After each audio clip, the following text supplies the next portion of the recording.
La région méditerranéenne, c'est l'une des régions du monde où l'industrie des idées est la moins développée, et notamment en termes de réflexion économique. Donc on a très peu de réflexion économique. D'ailleurs, le nombre de think tanks en Méditerranée est le plus faible dans le monde. Donc déjà, il y a quelque chose à réfléchir dans ce sens, comment développer la réflexion économique pour faire une meilleure prise de décision publique. Donc comment améliorer ça? Et la prospective peut aider à faire une meilleure politique économique, notamment en permettant de mieux intégrer les questions économiques, sociales et environnementales.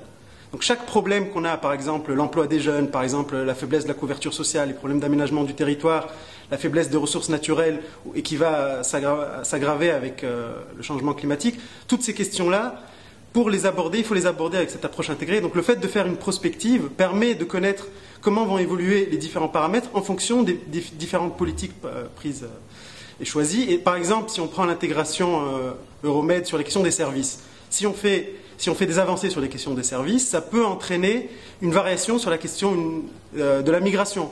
Donc il y a des trade-offs comme ça, il y a plusieurs questions qui sont interliées, et si on veut une approche de ces questions-là, il faut les étudier en même temps, et il faut les étudier à long terme.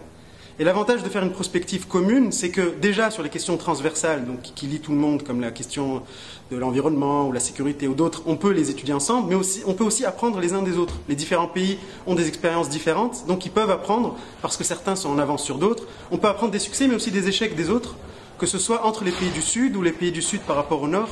Donc il y a toute une dimension aussi d'apprentissage qui peut être très bénéfique pour tout le monde. Donc, les sujets les plus importants qui me paraissent à développer sont d'abord celui, c'est pas dans l'ordre thématique, mais dans un ordre quelconque, la sécurité alimentaire. D'abord, comment assurer une sécurité alimentaire collective?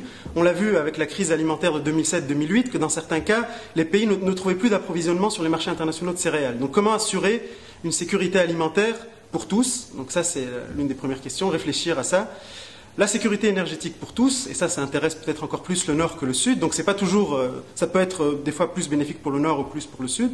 Et comment assurer plus de cohésion sociale via des programmes d'aménagement du territoire, un peu comme il y a pu y avoir en Europe avec les programmes Leader, FEDER, comment on peut réfléchir à des choses de ce style pour avoir plus de cohésion sociale et, bien évidemment, et peut-être c'est le plus important, comment assurer plus d'emplois et notamment d'emplois pour les jeunes diplômés.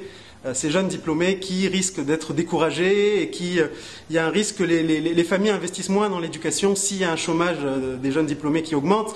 Donc la mobilité sociale qui a pu avoir lieu depuis les indépendances dans les pays du Sud grâce à l'éducation risque peut-être de s'arrêter si on ne crée pas suffisamment d'emplois pour ces jeunes. Donc il faut réfléchir aussi à toutes ces conditions-là. À mon avis, la prospective peut jouer un rôle pour nous permettre de réfléchir à des politiques intégrées pour toutes ces questions.